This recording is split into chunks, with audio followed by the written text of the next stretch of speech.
not the solution of the problem. Okay? So, dako ka mo kayo na po. You are part of the achievement of the performance of the school Rosario National High School.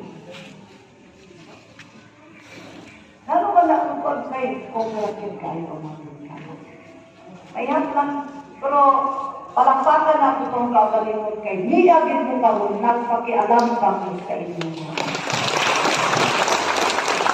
Saka na siya na ako, nga mahanap ako sa makahatag ko information dissemination sa ginikanan. Napagili na mga ginikanan na agbuot sila pag-itamang Pedro? Napagyapon? Yes. Ang ginikanan na nabuot, tingklasin na